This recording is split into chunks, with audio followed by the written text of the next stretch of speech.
Hello and welcome. आप सभी का स्वागत है द ऑफिसर्स एकेडमी की इस ऑनलाइन प्लेटफॉर्म पर और मैं हूं आपके साथ प्रशांत रोशन। चलिए स्टार्ट करते हैं आज 7वीं कक्षा की एनसीईआरटी और बढ़ते हैं अपने पहले प्रश्न की ओर। तो देखिए हमारा पहला प्रश्न कौन सा है। आज की श्रृंखला में हमें अध्ययन किसका करना है, तो भाई एनसीईआरटी का। जैसा कि आपको पता है आप कल से ही इस सीरीज में आप कल से ही जुड़े हुए हैं ना। तो एनसीईआरटी में राज्य व्यवस्था को हम देख रहे हैं। क्लास 7 की एनसीईआरटी है और अध्याय 1 है। अध्याय का नाम है समानता। तो चलिए समानता से आने वाले जो प्रश्न है, जो एमसीक्यू इस चैप्टर से बनते हैं, उनको हम लोग डिटेल में स्टडी करते हैं ना। तो पहले सवाल का जवाब दीजिए। भारतीय संविधान सब व्यक्तियों को असमानता की मान्यता देता है, समानता की मान्यता देता है या उपयुक्त में से कोई नहीं। आप सब जानते हैं कि हमारा संविधान हम सभी को समान मानता है या समान मान्यता देता है। जाति, धर्म, लिंग, भाषा, खान पान इत्यादि के आधार पर कोई भेदभाव नहीं करता। तो हमारा राइट आंसर आना स्टार्ट हो गया है। पहले नवाज साहब का आया है और राइट आंसर होगा हमारा बी। बिल्कुल सही, आपकी बातें एकदम सही है। देखिए क्या कह रहा है हमारा एनसीईआरटी। एनसीईआरटी कह रहा है कि भारतीय लोकतंत्र में समानता, यहां कह रहा है कि भारतीय संविधान सब व्यक्तियों को समान मानता है। इसका अर्थ है कि देश के व्यक्ति चाहे वे पुरुष हो, स्त्री हो, किसी भी जाति से हो, धर्म से हो, शैक्षिक और आर्थिक पृष्ठभूमि से संबंध रखते हो, वे सब समान माने जाएंगे। ठीक है, तो हमारा राइट आंसर क्या हो जाएगा, समान हो जाएगा। चलिए बी लगभग लोगों ने आंसर भी दिया है। भारतीय संविधान में किसी भी व्यक्ति के साथ निम्न आधार पर भेदभाव किया जा सकता है। क्या भारतीय संविधान में किसी व्यक्ति के साथ भेदभाव किया जा सकता है? धर्म के आधार पर, जाति के आधार पर, जन्म स्थान के आधार पर या उपयुक्त में से कोई नहीं। अभी थोड़ी देर पहले आपने पढ़ा कि भारतीय संविधान के अनुसार भारतीय संविधान किसी भी व्यक्ति से धर्म, जाति, जन्म स्थान इत्यादि के आधार पर कोई भेदभाव नहीं करता। तो राइट आंसर क्या हो जाएगा, उपयुक्त में से कोई नहीं। उपयुक्त में से कोई नहीं है ना, उपयुक्त में से कोई नहीं। चलिए देखते हैं एक्सप्लेनेशन इसका क्या कह रहा है। किसी भी जाति, धर्म, शैक्षिक और आर्थिक पृष्ठभूमि से संबंध रखते हो, वे सब समान माने जाएंगे। लेकिन इसके बाद भी हम यह नहीं कह सकते कि असमानता खत्म हो गई है। यह खत्म नहीं हुई है, लेकिन फिर भी कम से कम भारतीय संविधान में सब व्यक्तियों की समानता के सिद्धांत को मान्य किया गया है। जहां पहले भेदभाव और दुर्व्यवहार से लोगों की रक्षा करने के लिए कोई कानून नहीं था, अब अनेक कानून लोगों के सम्मान तथा उसके साथ समानता के व्यवहार को सुनिश्चित करने के लिए हैं। यानी कि ये जो चीजें हैं, ध्यान दीजिएगा कि धर्म, जाति, जन्म स्थान, ये भारतीय संविधान में समानता को बढ़ाते हैं, इक्वलिटी को बढ़ाते हैं। तो राइट आंसर कितने लोगों ने डी दिया था, उनका राइट आंसर जो है वो सही है, मतलब उनका आंसर सही है। देखिए अब ये कह रहा है समानता को स्थापित करने के लिए संविधान में कौन सा प्रावधान नहीं किया गया है। किया गया है नहीं, बल्कि ये क्या कह रहा है, नहीं किया गया है। ध्यान से सवाल को पढ़िएगा तभी समझ में आएगा। देखिए क्या कह रहा है, समानता को स्थापित करने के लिए संविधान में कौन सा प्रावधान नहीं किया गया है।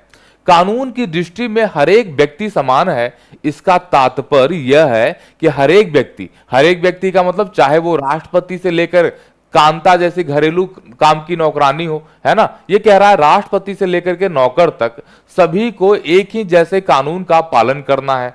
हर एक व्यक्ति सार्वजनिक स्थान पर जा सकता है, जिसमें खेल के मैदान, होटल, दुकानें और बाजार आदि शामिल हैं। सब लोग सार्वजनिक कुआं, सड़क और नहाने के घाटों का उपयोग नहीं कर सकता। प्रयोग करने के लिए विशेष लोगों से अनुमति लेना होता है। अस्पृश्यता का पूर्ण रूप से उन्मूलन कर दिया गया है। कह रहा है कि समानता को स्थापित करने के लिए संविधान में क्या प्रावधान किए गए हैं। देखिए अगर आप पहला वाला ऑप्शन देखिएगा तो इसमें आप जानते हैं कि कानून की दृष्टि में हर एक व्यक्ति समान है। आप इसको आर्टिकल 14 यानी अनुच्छेद 14 में पढ़ते हैं और आर्टिकल 15 के क्लॉज बी में आप ये भी पढ़ते हैं कि हर एक व्यक्ति सार्वजनिक स्थान पर जा सकता है, खेल के मैदान, होटल, दुकानें और बाजार में। ये बातें कहां पर है, आर्टिकल यानी कि अनुच्छेद 15 का क्लॉज 2 में है ना। दूसरा, सब लोग सार्वजनिक कुएं, सड़कों और नहाने की घाटों का उपयोग नहीं कर सकते। ये राइट आंसर है, क्योंकि सब लोग सार्वजनिक कुआं, सड़क और नहाने का घाट का प्रयोग कर सकता है। तो बताइए इसका राइट आंसर कितने लोगों ने सही दिया है, ठीक है ना। सी जिन्होंने राइट आंसर दिया है उनका एकदम सही है। चलिए देखिए क्या कह रहा है, यही बातें यहां पे भी आपको समझाने का प्रयास कर रहा है। तो आगे की तरफ बढ़ते हैं। क्वेश्चन नंबर 4, शासन ने संविधान द्वारा मान्य किए गए समानता के अधिकार को निम्न में से किस तरह से लागू किया है? अब आपको पता है कि हमारा संविधान जो है वो कहता है कि हर एक व्यक्ति भारत में समान होगा, मतलब समानता का अधिकार देता है। जब भी आप अपना आंसर कीजिए तो वहां पे क्वेश्चन नंबर जरूर डाल दीजिए, नहीं तो हम भैया कंफ्यूज हो जाते हैं कि आप ये 14 नंबर क्वेश्चन तीसरा का आंसर दे रहे हैं कि चौथा का आंसर दे रहे हैं। तो 4 का ए, 4 का बी, 4 का सी ऐसे करके आपको लिखना है। शासन ने संविधान द्वारा मान्य किए गए समानता के अधिकार को निम्न में से किस तरीके से लागू किया है? कानून के द्वारा लागू किया है, सरकार की योजनाएं और कार्यक्रमों द्वारा सुविधाहीन समाजों की मदद करके लागू किया है, उपयुक्त में से दोनों या कोई नहीं। तो आपने राइट आंसर दे दिया सर जी, उपयुक्त में से दोनों। चलिए एनसीईआरटी का देखते हैं एक्सप्लेनेशन। देखिए कह रहा है शासन ने संविधान द्वारा मान्य किए गए समानता के अधिकार को दो तरीके से लागू हुआ है। पहला तो कानून के द्वारा इसको लागू किया गया है और दूसरा सरकारी योजनाओं और कार्यक्रमों द्वारा सुविधाहीन समाज की मदद करके। दो लोगों के बीच आप समानता कैसे ला सकते हैं? पहला तो आप कानून बराबर कर दें दोनों के लिए, और जो उसमें से कमजोर है उसको थोड़ा सा मदद कर दें, तो वो दोनों आदमी क्या हो जाएगा? बराबर हो जाएगा। यही ये सवाल यहां पे पूछ रहा है, तो राइट आंसर हमारा क्या हो जाएगा? सी हो जाएगा। नेक्स्ट की तरफ बढ़िए, अगले सवाल की तरफ बढ़ते हैं। 5वां नंबर सवाल, देश भर में मध्याह्न भोजन, अच्छा मध्याह्न भोजन यानी मिड डे मील के बारे में आप सब लोगों ने सुन रखा है। देश भर में मध्याह्न भोजन प्रारंभ करने के लिए निम्नलिखित में से कौन सा कथन सत्य है? मतलब किस कारण से मध्याह्न भोजन को स्टार्ट किया गया, ठीक है ना। चलिए, कई लोग खाली पेट स्कूल आते हैं और उनका मन इस वजह से पढ़ाई में नहीं लगता। देखिए बहुत सारे बच्चे जो थे वो बहुत गरीब थे, और जब वो स्कूल आते थे तो बेचारा सुबह का खाना नहीं खा के आता था, तो पढ़ाई में उनका मन नहीं लगता था। दूसरा, बहुत बच्चे स्कूल की आधी छुट्टी में भोजन करने जाते थे और बाद में वापस नहीं आते थे। ये बात भी सही है, क्योंकि गांव में अक्सर ये देखा जाता था, ठीक है ना, गांव में अक्सर ये देखा जाता था कि बहुत सारे बच्चे जब टिफिन होता था गांव में तो खाने के लिए घर जाते थे, उसके बाद लौट करके ही नहीं आते थे। बच्चों को भोजन तो मिलता है, उनके बीच की सामाजिक दूरियों को भी कम करने का प्रयास इसके माध्यम से किया जाता है। देखिए मिड डे मील के माध्यम से क्या होता है कि खाना जनरली आप देखिएगा कहीं भी मिड डे मील में जो है वो दलित वर्ग का कोई महिला बनाती है। दूसरी बड़ी बात यह है कि खाना जब बच्चे बैठ करके एक साथ खाते हैं तो उसमें उच्च जाति, निम्न जाति, मध्य जाति, अमीर आदमी, गरीब आदमी, हर एक धर्म के लोग, हर एक धर्म के बच्चे जो होते हैं एक साथ मिलकर के खाना खाते हैं। इससे क्या होता है कि सामाजिक दूरियां मिटती है हमारी, है कि नहीं। सब एक साथ मिलकर खाना खाएगा तो सामाजिक दूरियां भी हमारी मिटेगी। तो इसका राइट आंसर क्या हो जाएगा? उपयुक्त सभी, यानी कि चारों इसमें सही हो जाएगा। देखिए क्या कह रहा है कि सरकार द्वारा इस दिशा में कदम उठाया गया है मध्याह्न भोजन योजना। इस कार्यक्रम के अंतर्गत सभी सरकारी प्राथमिक स्कूलों के बच्चों को दोपहर का खाना यानी दोपहर का भोजन स्कूल द्वारा दिया जाता है। यह योजना भारत में सर्वप्रथम तमिलनाडु राज्य में प्रारंभ की गई। कहां पर प्रारंभ किया गया था सबसे पहले, यह भी याद रखिएगा, तो तमिलनाडु में सबसे पहले प्रारंभ की गई थी। कब प्रारंभ? उसके बाद जाकर के साल 2001 में उच्चतम न्यायालय ने सभी राज्य सरकारों को इसे स्कूल में, देखिए 2001 में उच्चतम न्यायालय ने, यह भी याद रखना है, उच्चतम न्यायालय ने सभी राज्य सरकारों को इसे अपने स्कूलों में 6 माह के अंदर प्रारंभ करने के लिए निर्देश दिए। इस कार्यक्रम के काफी सकारात्मक प्रभाव हुए। उदाहरण के लिए दोपहर का भोजन मिलने के कारण गरीब बच्चों ने अधिक संख्या में स्कूल में प्रवेश लेना शुरू किया। ठीक है, चलिए अगला क्वेश्चन देखिए। मध्याह्न भोजन योजना भारत के किस राज्य में सर्वप्रथम लागू किया गया था? यह सवाल तो किसी का गलत होना ही नहीं चाहिए, है ना। यह सवाल तो किसी का गलत होना ही नहीं चाहिए। खिचड़ी खाने के लिए पूरा दिन स्कूल में ही लगा देते हैं, लेकिन इसी बहाने पढ़ाई भी तो कर लेते हैं ना। तो खिचड़ी खाना सिर्फ ऐसा है नहीं, है ना। देखिए क्या कह रहा है कि मध्याह्न भोजन योजना भारत के किस राज्य में सर्वप्रथम लागू किया गया? बिहार में, तमिलनाडु में, केरल में या आंध्र प्रदेश में? सबसे पहली बार ये किया गया था कहां पे लागू? आपका तमिलनाडु में। अभी आपने थोड़ी देर पहले पढ़ा, तमिलनाडु में इस योजना को सबसे पहले लागू किया गया था। तो तमिलनाडु राज्य भारत का पहला राज्य है जहां इस योजना को लागू किया गया था। आगे की तरफ बढ़िए।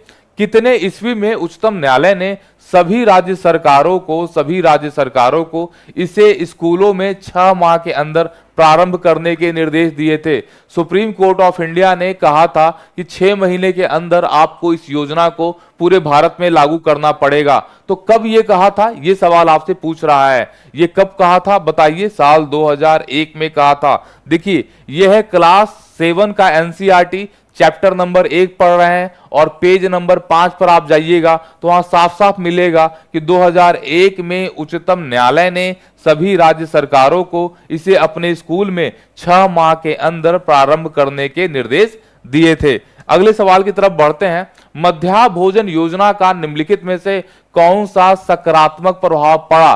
सकारात्मक का मतलब होता है पॉजिटिव इंपैक्ट। कौन सा सकारात्मक प्रभाव पड़ा? पहला ये कह रहा है कि दोपहर का भोजन मिलने के कारण गरीब बच्चों ने अधिक संख्या में स्कूल में प्रवेश लेना शुरू कर दिया।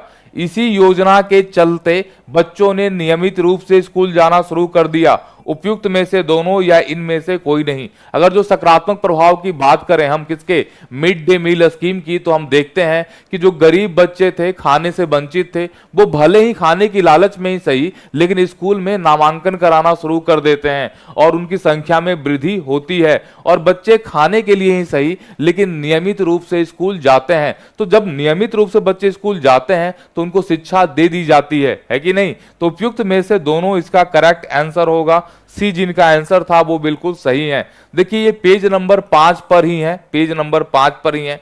कह रहा है बच्चों ने अधिक संख्या में स्कूल में प्रवेश लेना और नियमित रूप से स्कूल जाना शुरू कर दिया। शिक्षक बताते हैं कि पहले बच्चे खाना खाने घर जाते थे और वापस लौट के नहीं आते थे, परंतु अब मध्याह्न भोजन के कारण वो लौट करके आ रहे हैं। अब अगला सवाल है आपका, महिला रोजा पार्स का मूल संबंध किस देश से है? जब आप 7वीं कक्षा की एनसीईआरटी पढ़िएगा तो एनसीईआरटी के एक बॉक्स में इस महिला का जिक्र करके रखा है, महिला रोजा पार्स की। इस कहानी में एनसीईआरटी आपको बताता है कि रोजा पार्स एक ब्लैक वुमेन थी, है ना। आपको पता है कि अमेरिका में काले और गोरों के बीच बहुत ज्यादा भेदभाव था और काले लोगों को उनके अधिकारों से वंचित करके रखा गया था। रोजा पार्क्स एक महिला थी जिन्होंने इसके खिलाफ एक मुहिम छेड़ी थी, एक आंदोलन खड़ा किया था। तो रोजा पार्क्स का संबंध किससे है, किस देश से है? तो ध्यान रखिएगा, ये किस देश से है? अमेरिका से है। अफ्रीका में रहता तो भेदभाव कैसे होता? अमेरिका में भेदभाव हो रहा था ना काले और गोरे का। देखिए यहां पर क्या कह रहा है, चैप्टर नंबर 1 ही है ये और पेज नंबर 7 पर आपको ये मिलेगा, ठीक है ना। अब ये कह रहा है कि रोजा पार्क्स एक अफ्रीकी अमेरिकन महिला थी और 1 दिसंबर 1955 के दिन भर काम करके थक जाने के बाद बस में उन्होंने अपनी सीट एक गोरे व्यक्ति को देने से मना कर दिया। यहां पर अफ्रीकी अमेरिकन का मतलब यह हुआ कि वो ब्लैक, मतलब कि ब्लैक महिला थी, ठीक है ना। तो ये, लेकिन संबंध इनका कहां से था? इनका संबंध था अफ्रीकी मूल की थी, लेकिन ये थी अमेरिका की, है ना। अफ्रीकी मूल की थी पर कहां की थी? अमेरिका की थी। अफ्रीकी मूल का मतलब क्या हुआ कि वो ब्लैक वुमेन थी। आगे कह रहा है कि जहां होगा वहां अनिवार्य रूप से होगी। बताइए, जहां राजतंत्र होगा वहां अनिवार्य रूप से समानता होगी। बताइए इसका राइट आंसर क्या हो जाएगा? हाँ, निग्रो।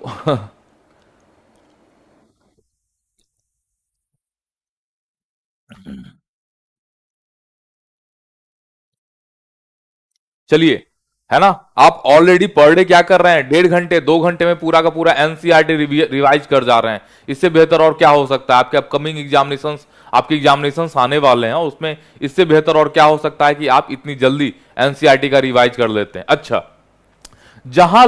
आप ये कह रहे हैं कि जहां लोकतंत्र होगा वहां पर समानता अनिवार्य रूप से होगी। अच्छा, भारत में लोकतंत्र है कि नहीं?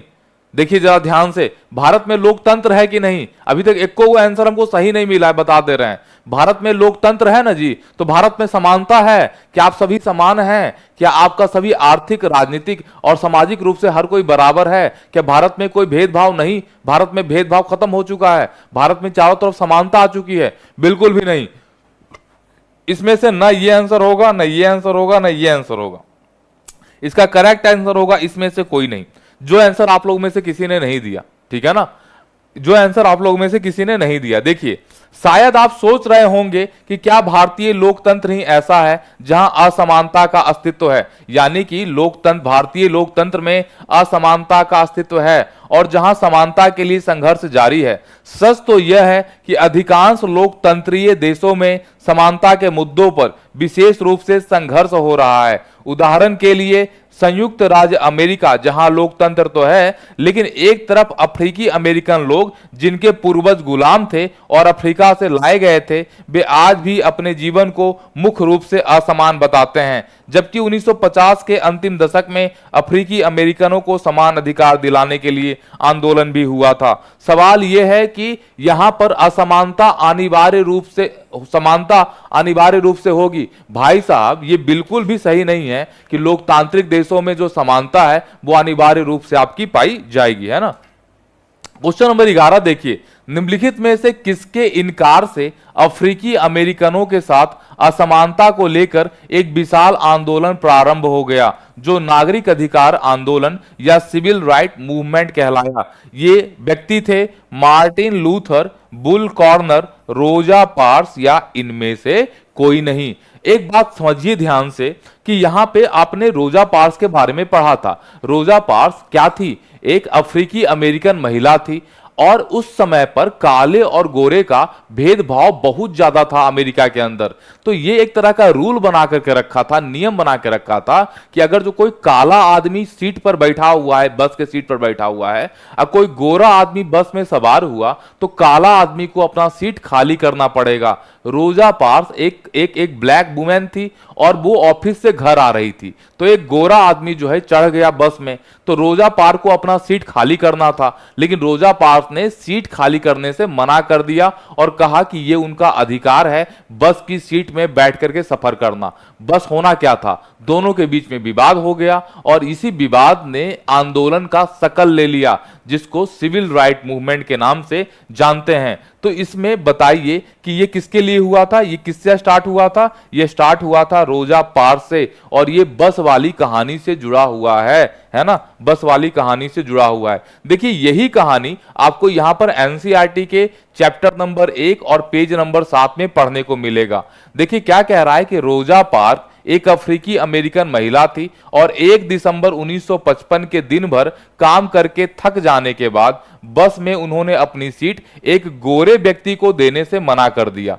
उस दिन उनके इनकार से अफ्रीकी अमेरिकन के साथ असमानता को लेकर विशाल आंदोलन प्रारंभ हो गया, जो नागरिक अधिकार आंदोलन कहलाया। 1964 के नागरिक अधिकार अधिनियम ने नस्ल, धर्म और राष्ट्रीय मूल के आधार पर भेदभाव का निषेध कर दिया, है ना। पहले क्या होता था ना, ये तय कर दिया जाता था, ये तय कर दिया जाता था कि काले लोगों के बच्चे फलना स्कूल में पढ़ेंगे और गोरे लोग के बच्चे जो है दूसरे स्कूल में पढ़ेंगे। काले लोग जो है वो किस रेस्टोरेंट में खाना खाएंगे और गोरे लोग किस रेस्टोरेंट में खाना खाएंगे। इवन तक उनके गाड़ी में जो पेट्रोल लेते थे ना, ये भी तय कर दिया गया था कि काले लोग जो है वो फलना फलना फलना पेट्रोल टंकी से ही पानी ले सकता है ना, पानी नहीं पेट्रोल ले सकता है ना।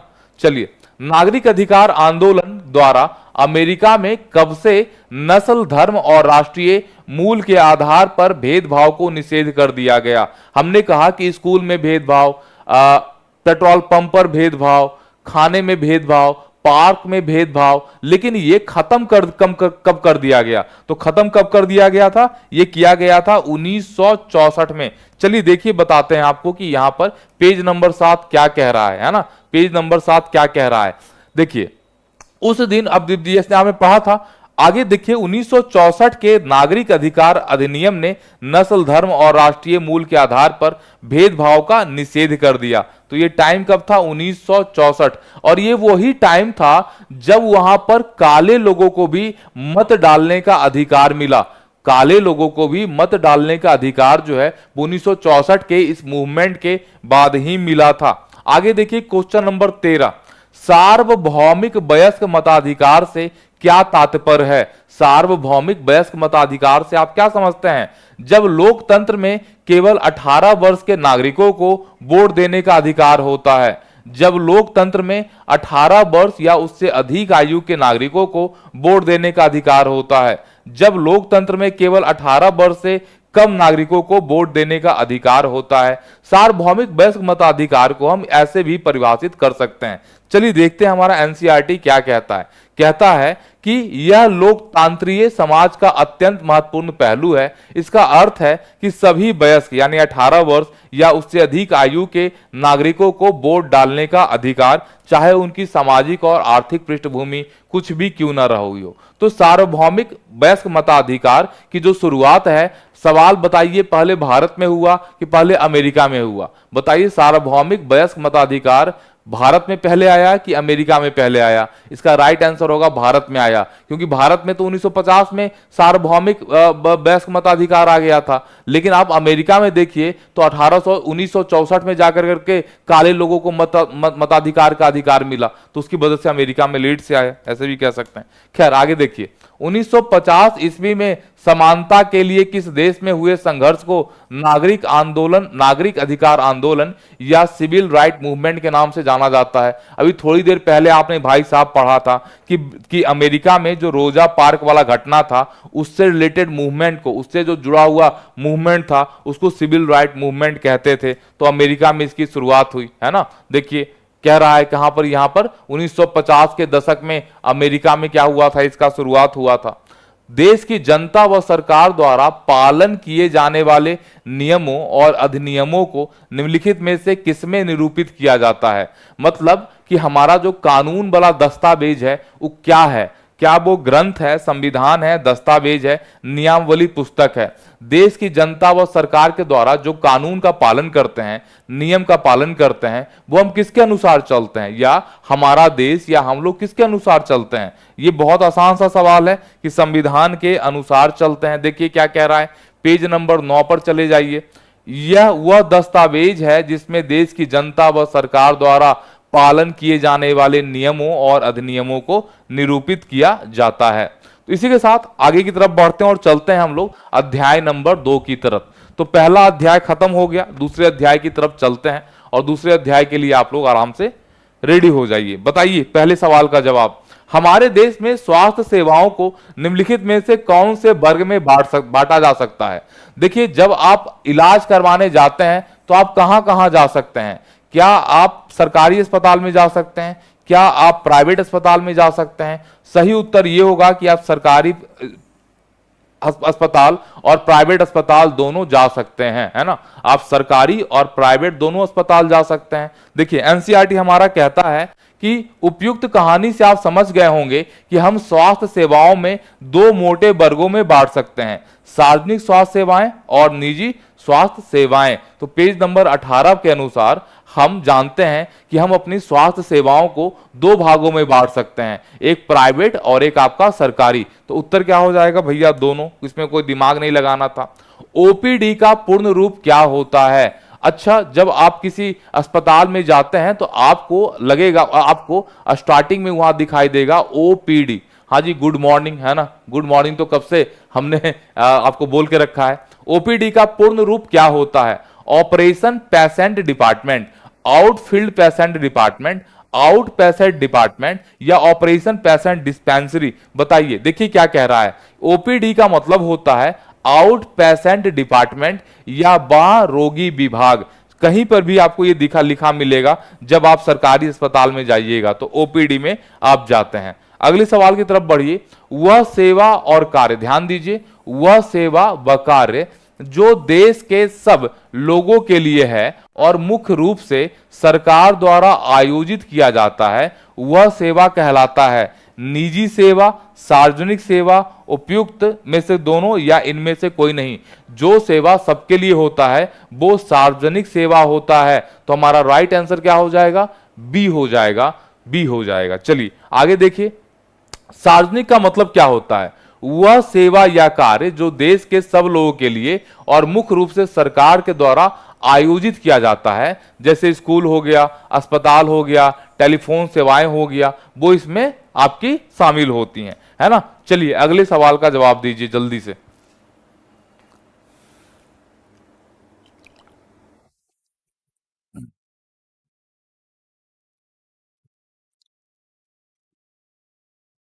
क्वेश्चन नंबर मेंशन करना नहीं भूलिएगा, ये ध्यान रखिएगा। आप लोग बहुत तेजी से जवाब तो दे रहे हैं, लेकिन क्वेश्चन का नंबर जो है साथ में आपको मेंशन करना है ना। जैसे तीसरे का भी आप कह रहे हैं, वे बीमारियां जो एक व्यक्ति से दूसरे व्यक्ति में कई माध्यम से संचारित होती है, जैसे कि कोरोना था, है ना, या अलग अलग बीमारियां जो एक व्यक्ति से दूसरे व्यक्ति में फैलती है, इसको क्या कहते हैं? ऐसे बीमारियों को संचारणीय बीमारियां कहते हैं। संचारणीय बीमारियां कौन सी बीमारी है? जो संचार के माध्यम से फैलती है, जो एक दूसरे से फैलती है, उसको संचारणीय बीमारी कहते हैं। ठीक है, देखिए यहां पर क्या कह रहा है, संचारणीय बीमारियां ये वे बीमारियां हैं जो एक व्यक्ति से दूसरे व्यक्ति में कई माध्यम से संचारित होती है, जैसे पानी है, भोजन है, हवा इत्यादि। अगला सवाल 1996 में, ध्यान दीजिए, 1996 में केरल सरकार ने राज्य में कुछ महत्वपूर्ण परिवर्तन करते हुए राज्य के पूरे बजट का कितना प्रतिशत पंचायत को दे दिया? देखिए, जब हमारा देश आजाद हुआ, खासकर आजादी के बाद और खासकर 1990 के दशक के बाद, तो केरल का मॉडल और बाकी दो देशों का मॉडल में थोड़ा अंतर पाया गया। केरल ने डिसेंट्रलाइजेशन के ऊपर, यानी कि विकेंद्रीकरण के ऊपर बहुत ज्यादा कार्य किया और केरल ने करीब अपना बजट का 40% जो है ना, वो पंचायती राज को दे दिया। देखिए क्या कह रहा है, 1996 में केरल सरकार ने राज्य में कुछ महत्वपूर्ण परिवर्तन किए, राज्य के पूरे बजट का 40% पंचायतों को दे दिया। इससे पंचायतें अपनी आवश्यकताओं को योजनाबद्ध कर पूर्ति कर सकती थी। इसमें गांव के लिए पीने का पानी, आहार, औरतों के लिए विकास इत्यादि इत्यादि शामिल था। तो कितना प्रतिशत पंचायत को दे दिया भैया? तो 40% दे दिया। रट्टा मार करके याद कर लीजिए। मध्य अमेरिका का सबसे स्वस्थ देश निम्नलिखित में से किसे माना जाता है? अब मानिए कि ये आपके एग्जाम में अगर जो पेपर में आ गया क्वेश्चन, तो आपको लगेगा कि क्वेश्चन है क्या, मतलब ये क्वेश्चन क्या आप राजनीतिक विज्ञान का ये सवाल है, राज्य व्यवस्था का सवाल है। लेकिन चूंकि ये क्वेश्चन आते हैं, इसलिए आते हैं क्योंकि ये एनसीईआरटी में दे करके रखा है, और जो टीचर भर्ती का एग्जामिनेशन है उसमें खास कर करके आपको एनसीईआरटी से ही प्रश्न पूछे जाते हैं, इसलिए सवाल यहां से आपके बनते हैं। तो मध्य अमेरिका का सबसे स्वस्थ देश निम्नलिखित में से कौन माना जाता है? ग्वाटेमाला है, निकारागुआ है, पनामा है या कोस्टा है? जरा ध्यान से देखिए क्या कह रहा है कि कोस्टा को मध्य अमेरिका का सबसे स्वस्थ देश माना जाता है। इसका कारण क्या है? इसका कारण है इसके संविधान में कई वर्ष पहले कोस्टा ने एक बहुत महत्वपूर्ण निर्णय लिया था कि वो देश में सेना रखेंगे ही नहीं, मतलब इस देश में सेना रखेंगे ही नहीं। इससे उन्हें सेना पर व्यय किए जाने वाले धन को लोगों को शिक्षा, स्वास्थ्य और अन्य आधारभूत जरूरतों पर खर्च करने की मदद मिली। कोस्टा की सरकार मानती है कि देश के विकास के लिए देश का स्वस्थ होना जरूरी है और इसलिए अपने देशवासियों के स्वास्थ्य पर बहुत ध्यान देती है। कोस्टा की सरकार अपने सभी निवासियों को स्वास्थ्य के लिए मूलभूत सेवाएं और सुविधाएं देती है, जैसे पीने का सुरक्षित पानी, सफाई, पोषण, आवास इत्यादि। और इसी कारण से कोस्टा को मध्य अमेरिका का सबसे स्वास्थ्य देश माना जाता है। इन्होंने कहा कि सेना पर पैसा खर्च नहीं करेंगे, बल्कि जितना पैसा रहेगा वो सबका सब हम लोगों के स्वास्थ्य पर खर्चा कर देंगे, है ना। चलिए, भारत में भी ऐसा होना चाहिए कि नहीं? चलिए, विधानसभा के सदस्य को निम्नलिखित में से क्या कहा जाता है? अच्छा, विधानसभा के जो सदस्य आप चुनते हैं, इनको आप क्या कहते हैं? तो इनको आप क्या कहते हैं? विधायक कहते हैं। विधानसभा के चुने गए सदस्य को विधायक कहा जाता है ना। अब ये कह रहा है कि आपने शायद जिलाधीश, चिकित्सा अधिकारी जैसे अधिकारियों के नामों से परिचित भी होंगे, परंतु क्या आपने विधायक और विधानसभा के बारे में सुना है? क्या आप अपने क्षेत्र में विधायक यानी एमएलए से परिचित हैं? क्या आपको पता है कि वे किस पार्टी के हैं? अब विधानसभा के सदस्य को हम लोग विधायक कहते हैं या मेंबर ऑफ लेजिस्लेटिव असेंबली इसका संक्षिप्त रूप माना जाता है। एमएलए का पूर्ण रूप क्या है? हम कहते हैं ना एमएलए साहब आए हैं या एमएलए के लिए इलेक्शन हो रहा है, तो एमएलए का संक्षिप्त रूप क्या होता है? एमएलए का संक्षिप्त रूप होता है member of legislative assembly. MLA मतलब मेंबर ऑफ लेजिस्लेटिव असेंबली। ये तो हर किसी को पता होगा, इसमें कुछ नया नहीं है, है ना। चलिए क्वेश्चन नंबर 3, एमएलए का चुनाव जीतकर कोई व्यक्ति निम्नलिखित में से किसका सदस्य बनता है? विधायक का चुनाव जीत कर करके व्यक्ति जो है वो किसका सदस्य बनेगा? लोकसभा का सदस्य बनेगा, विधानसभा का सदस्य बनेगा, विधान पार्षद का सदस्य बनेगा, या इनमें से कोई नहीं? अगर आप विधायक बनिएगा तो आप विधानसभा के सदस्य बनिएगा। तो एमएलए का चुनाव जीतकर कोई व्यक्ति विधानसभा का सदस्य बनता है। देखिए क्या कह रहा है कि इस प्रकार से हम कह सकते हैं कि विधायक जनता का प्रतिनिधित्व करते हैं, और है ना। चलिए आगे देखते हैं। हर निर्वाचन क्षेत्र से जनता कितने प्रतिनिधि को चुनती है? जैसे आपका कोई ना कोई निर्वाचन क्षेत्र होगा, जैसे आज 13 तारीख हो गया ना जी, तो 13 तारीख को आज देखिए 4 निर्वाचन क्षेत्र से इलेक्शन भी है भारत में। बेलागंज का इलेक्शन है ना, बेलागंज का है इलेक्शन है, और भी चार सीटें हैं जिसके ऊपर आज इमामगंज है, उस पर भी आज का इलेक्शन है। आज देखिए बोर्ड पढ़ना शुरू हो गया होगा, 9:35 हो रहा है ना, तो बोर्ड पढ़ना शुरू हो गया होगा। तो एक बात बताइए कि वहां से मतलब कि जो एक सीट होगा, एक निर्वाचन क्षेत्र होगा, वहां से कितना आदमी को चुना जाएगा? तो कोई एक ही आदमी को चुना जाएगा ना। एक निर्वाचन क्षेत्र से किसी एक ही आदमी को चुना जाएगा ना, तो हमारा एक राइट आंसर हो जाएगा। देखिए भारत के हर एक राज्य में एक विधानसभा है और हर एक राज्य कई निर्वाचन क्षेत्रों में बटा है। उदाहरण के लिए यहां दिए गए मानचित्र तो इसमें है नहीं। हिमाचल प्रदेश में 68 निर्वाचन क्षेत्र हैं और हर एक निर्वाचन क्षेत्र से एक जो है पार्टी, एक जो है आदमी चुना जाता है। कह रहा है जिस राजनीतिक दल के विधायक आधे से अधिक निर्वाचन क्षेत्रों में जीत जाते हैं उस राज्य में दल को क्या माना जाता है? 50% से ज्यादा सीट, ठीक है ना,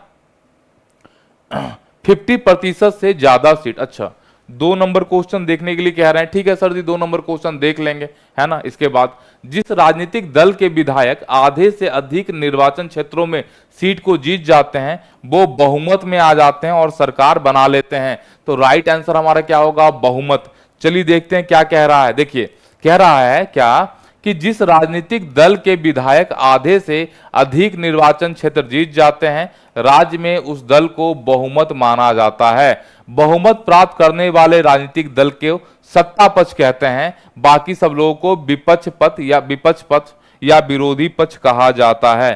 क्वेश्चन नंबर 2 में क्या दिक्कत था? क्वेश्चन नंबर 2 देखने के लिए आप कह रहे हैं कि एमएलए का पूर्ण रूप क्या है? Member of legislative assembly. अच्छा असेंबलर हो गया था, अच्छा सही बात है ना। इसका ए हो जाएगा मेंबर ऑफ लेजिस्लेटिव असेंबली। मैंने बोला सही था, टिक कर दिया था बी वाले को, है ना, असेंबलर हो गया था वहां पर। चलिए नेक्स्ट सवाल की तरफ चलते हैं, अगले सवाल की तरफ।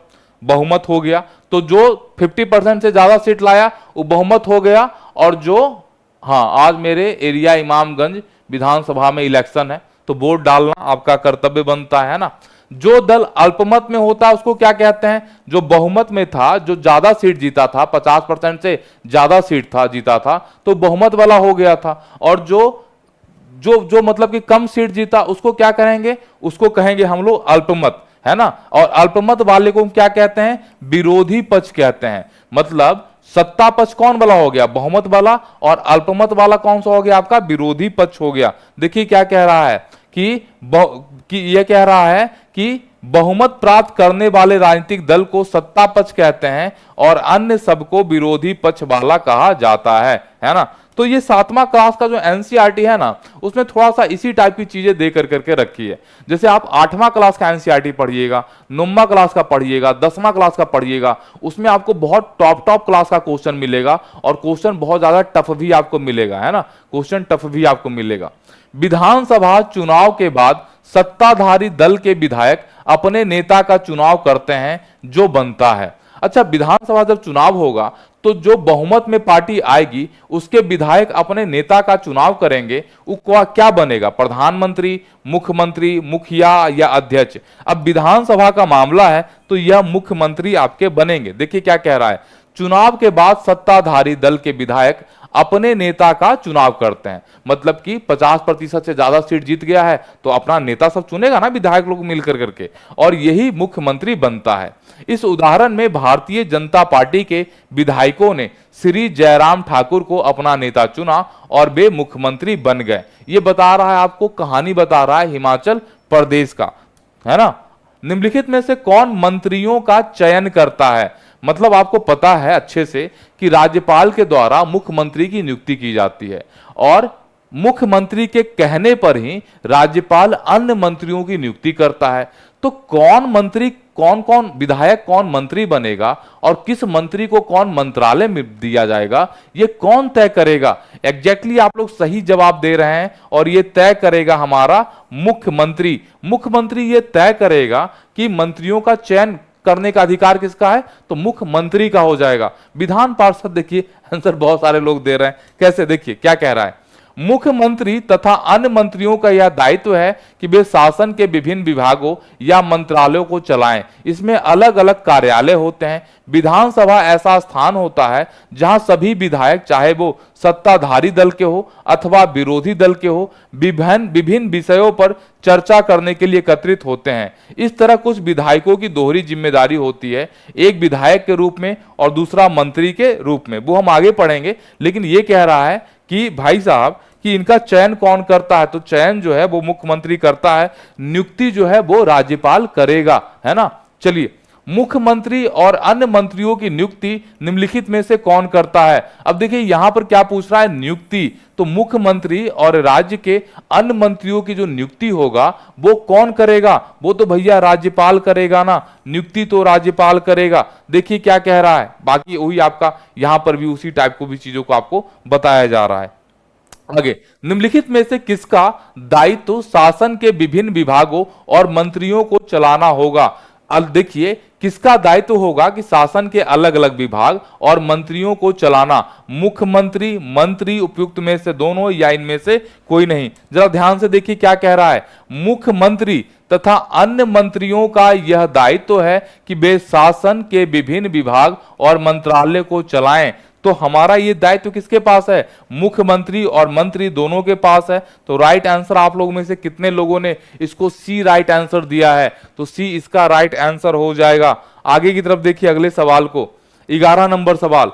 ऐसा स्थान होता है, बताइए कौन सा स्थान ऐसा स्थान होता है जहां सभी विधायक चाहे वे सत्ताधारी दल के हो अथवा विरोधी दल के विभिन्न विषयों पर चर्चा करने के लिए एकत्रित होते हैं। हमारे यहाँ जो विधायक हैं वो कहां पर मिल कर करके चर्चा करते हैं, उसको क्या कहते हैं? तो आप सब बच्चा जानता है कि इसको सर जी विधानसभा कहते हैं। विधानसभा ऐसा स्थान है जहां पर विधायक होते हैं ना, जहां पर विधायक एकत्रित होते हैं और एकत्रित होकर करके चर्चा करते हैं, है ना। चलिए, शब्द से कह रहा है कि शब्द से तात्पर्य शासन के विभिन्न विभागों और मंत्रियों से होता है जो उनके प्रभारी हैं। अब ये कह रहा है कि राज्यपाल शब्द से तात्पर्य होगा, राष्ट्रपति शब्द से होगा, विधायक से होगा या सरकार से होगा। सरकार शब्द से तात्पर्य शासन के विभिन्न विभाग और मंत्रियों से होता है जो इसके प्रभारी हैं। जब आप बातों में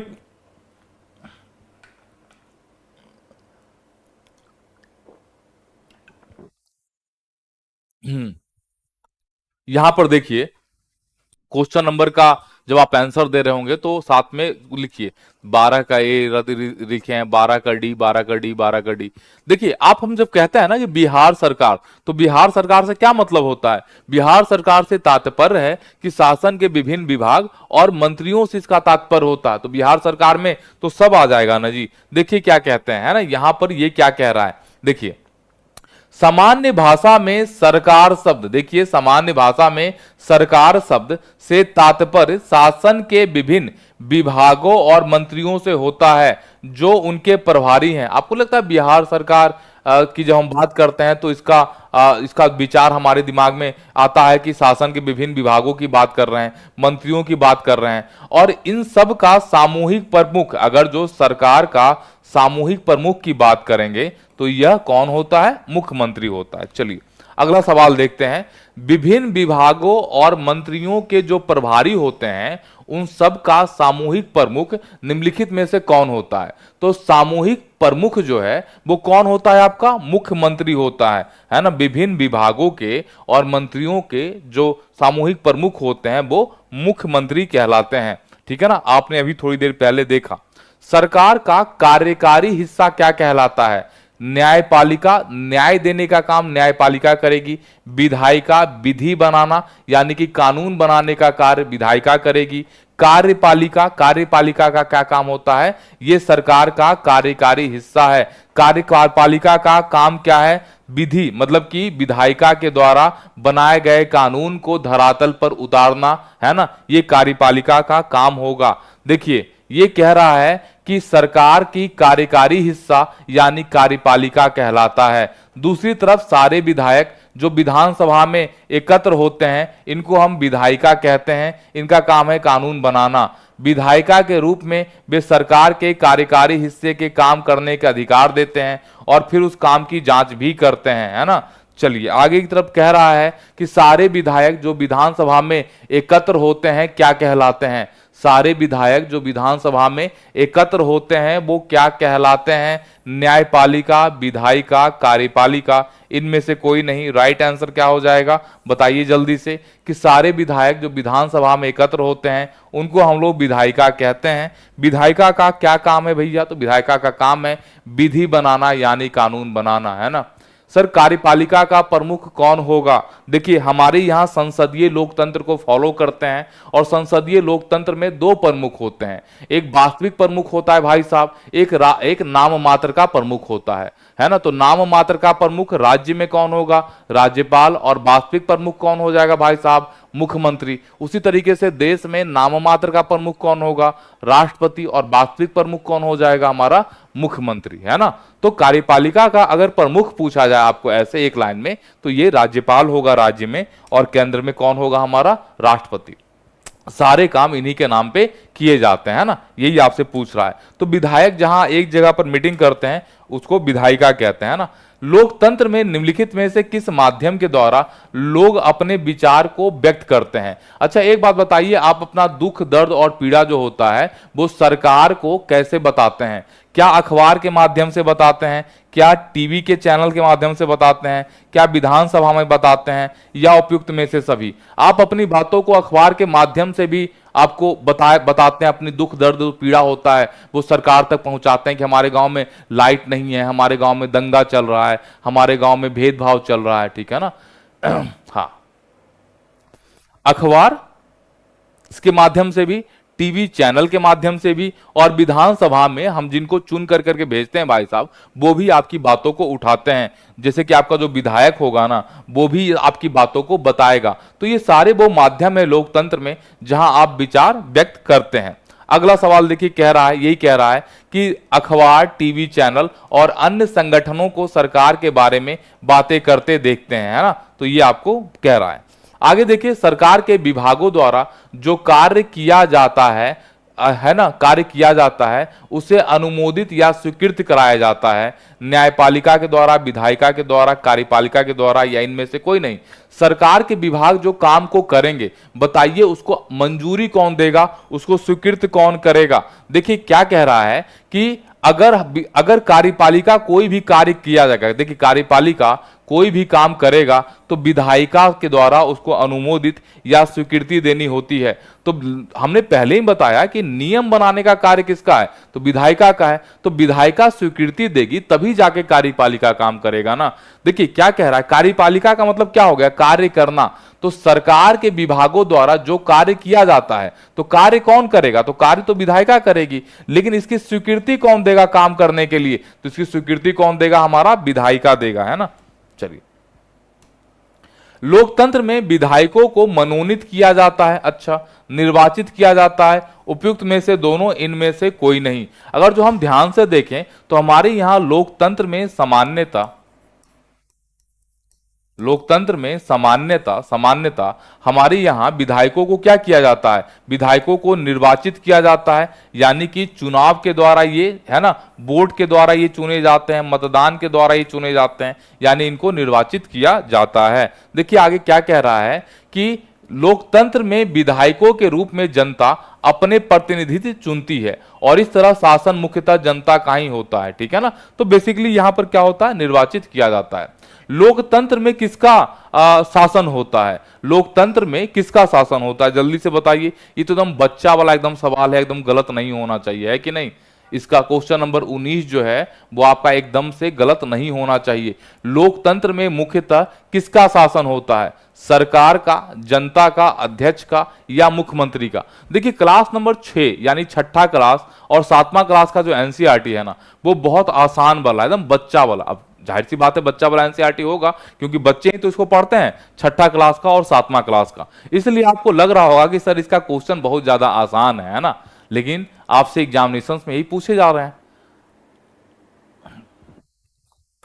क्योंकि टीचर बन जाने के बाद आपको भी तो यही पढ़ाना है ना बच्चे को। अब आगे क्या कह रहा है कि लोकतंत्र में मुख्यतः किसका शासन होता है? आप बहुत अच्छी तरीके से जानते हैं कि लोकतंत्र का मतलब, लोक का मतलब होता है लोग, है ना, लोग, लोग का मतलब जनता, और तंत्र का मतलब क्या होता है? व्यवस्था, यानी कि जनता का शासन होता है ना। अब जनता, देखिए कह रहा है कि इस तरह शासन मुख्यतः जनता का ही होता है, तो कंफ्यूज नहीं करना है। सरकार निम्नलिखित में से कौन सा कार्य कर सकती है? सरकार आपके लिए क्या कार्य करती है बताइए? सफाई करती है और स्वास्थ्य सेवा प्रदान करती है, सरकारी अस्पताल बनाती है ना। सरकार स्वास्थ्य सेवाओं के लिए नए कानून बनाने का निर्णय ले सकती है। यह भी सुनिश्चित कर सकती है कि हर ग्राम में एक स्वास्थ्यकर्मी की नियुक्ति हो। यह भी अनिवार्य कर सकती है कि शहरी क्षेत्र में पर्याप्त शौचालय की व्यवस्था हो। तो सरकार के भाई साहब ये सभी कार्य हैं, तो इसमें से कहीं कोई इफ बट होना ही नहीं चाहिए। ऑटोमेटिकली आप राइट आंसर बी का डी दे दीजिएगा, चाहे वो सरोज सिंह है, चाहे वो जितने भी लोग हैं, इन्होंने राइट आंसर डी ही दिया है। सरकार के कार्य है ना, इसके बारे में बता रहा है। तो चलिए आगे अगले अध्याय की तरफ चलते हैं। अध्याय नंबर 4 की तरफ हम लोग चलते हैं और हम लोग ऑलरेडी समाप्ति की दिशा में बढ़ रहे हैं ना। देखिए छठा क्लास का जो एनसीईआरटी है और 7वां क्लास का एनसीईआरटी है, ये आपको सॉल्व बहुत जल्दी हो जाएगा, बहुत आसानी से हो जाएगा। लेकिन कल के दिन में जैसे ही आप 8वां क्लास का एनसीईआरटी में घुसिएगा, 8वें क्लास के एनसीईआरटी में घुसिएगा, तो वो थोड़ा टफ हो जाएगा, थोड़ा मुश्किल हो जाएगा।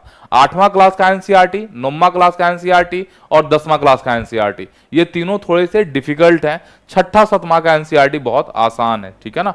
चलिए, सामोआ द्वीप के दक्षिण में स्थित छोटे छोटे द्वीपों के समूह का एक भाग है। सामोआ द्वीप मतलब पूछ रहा है कहां स्थित है? अटलांटिक महासागर में सामोआ द्वीप है, प्रशांत महासागर में सामोआ द्वीप है, हिंद महासागर में सामोआ द्वीप है, या आर्कटिक महासागर में सामोआ द्वीप है? ध्यान से देखिए सामोआ द्वीप कहां है। तो सामोआ द्वीप भाई साहब हिंद महासागर में है। अब इसका पॉलिटी से क्या कनेक्शन है, इसको पढ़ने की बात करते हैं। साल 1920 का वक्त है। देखिए ये क्लास 7 का चैप्टर नंबर 4 है और पेज नंबर है 39। 1920 के दशक में सामोआ द्वीप में बच्चों का बड़ा होने के बारे में बता रहा है। कह रहा है कि सामोआ द्वीप प्रशांत महासागर के दक्षिण में स्थित छोटे छोटे द्वीपों का एक समूह है। सामोअन समाज पर किए गए अनुसंधान की रिपोर्ट के अनुसार 1920 के दशक में बच्चे स्कूल नहीं जाते थे। बड़े बच्चे और वयस्क से बहुत सारी बातें सीखते थे, मतलब छोटा बच्चा बड़ा बच्चा से बात सीखता था, जैसे बच्चों की देखभाल करना, घर का काम करना। द्वीपों पर मछली पकड़ना बहुत महत्वपूर्ण कार्य था, इसलिए किशोर बच्चे मछली पकड़ने के लिए सुदूर यात्राओं पर जाते थे। लेकिन ये बातें वे अपने बचपन के अलग अलग समय पर सीखते थे। ये बता रहा है कि जो सामोआ द्वीप है वो कहां पर है? प्रशांत महासागर, सॉरी हिंद महासागर में, हिंद में ही था, ये प्रशांत में था, मेरे ख्याल से कंफ्यूज हो गए हम, है ना। चलिए हाँ ये रहा सामोआ द्वीप कहां पर है? अच्छा प्रशांत महासागर में, वही तो मुझे लगा, मैंने हिंद महासागर यहां पर लगा दिया। ये हिंद महासागर में नहीं है, ये प्रशांत महासागर में है, ठीक है ना। ध्यान दीजिएगा, रट्टा मार लीजिए। वैसे इस तरह के क्वेश्चन मुझे नहीं लगता है कि पूछा जाएगा कि सामोआ द्वीप कहां है, लेकिन ये प्रशांत महासागर में है, ठीक है ना। चलिए अपने नाम के साथ कंफ्यूज। चलिए आगे की तरफ, इससे एक ही सवाल बना क्योंकि ये इसमें जो चैप्टर नंबर 4 है ना उसमें खाली ये किया है, क्या कहते हैं उसको, कंपैरिजन किया है, ठीक है ना। हाँ सही था। चलिए, उत्तरी रेलवे की पहली महिला इंजन चालक निम्नलिखित में से कौन थी? सीता लाकरा, लक्ष्मी लाकरा, गीता लाकरा, रिया लाकरा। अब यहां पर महिला उत्थान से रिलेटेड चीजों को पढ़ा रहा है।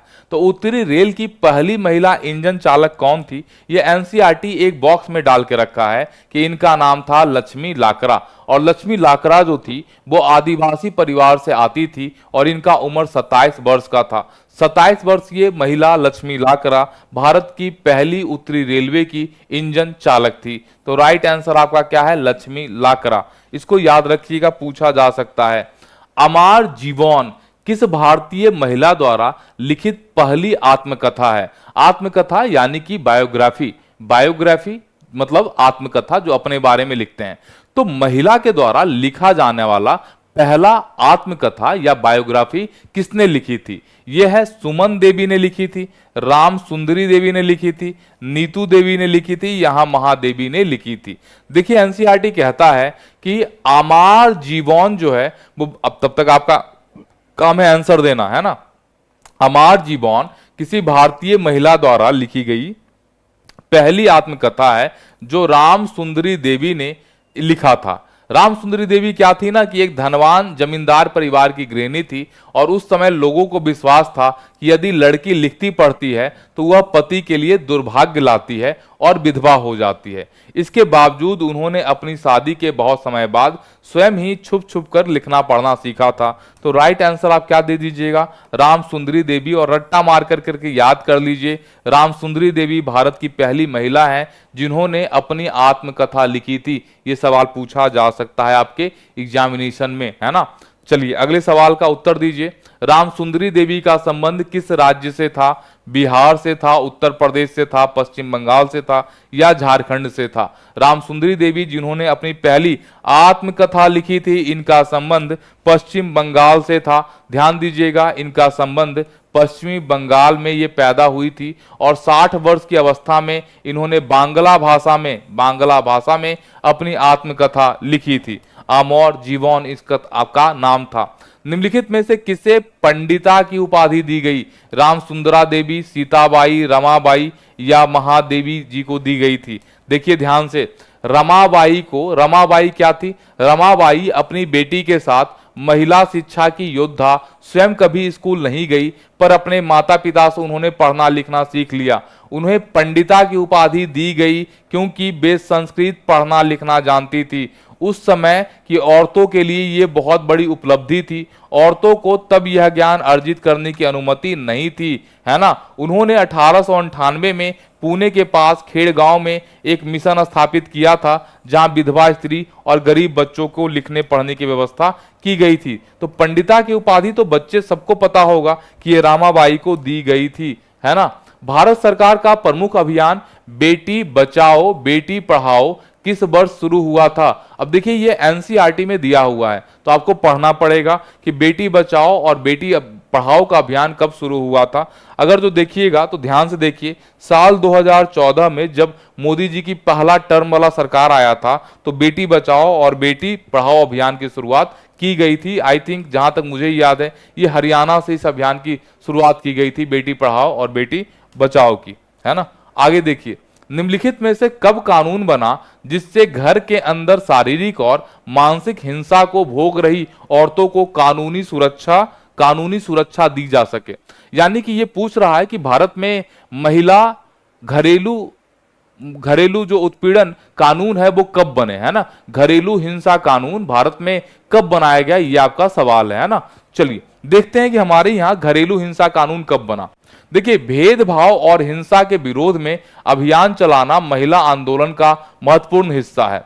अब ये कह रहा है कि सन 2006 में, याद रखिए सन 2006 में एक कानून बना जिसमें घर के अंदर शारीरिक और मानसिक हिंसा को भोग रही औरतों को कानूनी सुरक्षा दी गई थी, है ना। तो हमारा राइट आंसर क्या हो जाएगा? साल 2006 में इंडिया में डोमेस्टिक वायलेशन एक्ट बना। अब इसके अंदर अगर जो घरेलू हिंसा की शिकार कोई महिला है ना, तो वो आपकी शिकायत जो है वो कर सकती है कि नहीं।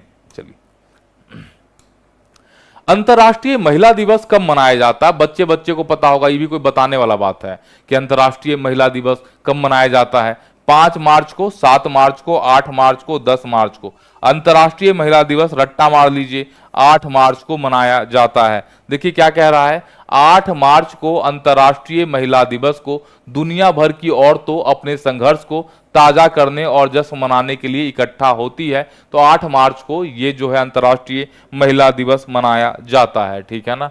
चलिए, रुकैया सखावत हुसैन ने कोलकाता में कब लड़कियों के लिए एक स्कूल खोला जो आज भी कार्य कर रहा है? रुकैया सखावत हुसैन के बारे में थोड़ा जानने का प्रयास करते हैं। इन्होंने स्कूल क्या 1910 में खोला, 12 में खोला, 1905 में खोला या 1915 में खोला? अगर हम बात करें रुकैया सखावत हुसैन का, तो उस समय स्त्रियों के हवाई जहाज और कारें चलाने का स्वप्न देख रही थी, जब लड़कियों को स्कूल तक जाने की अनुमति नहीं थी।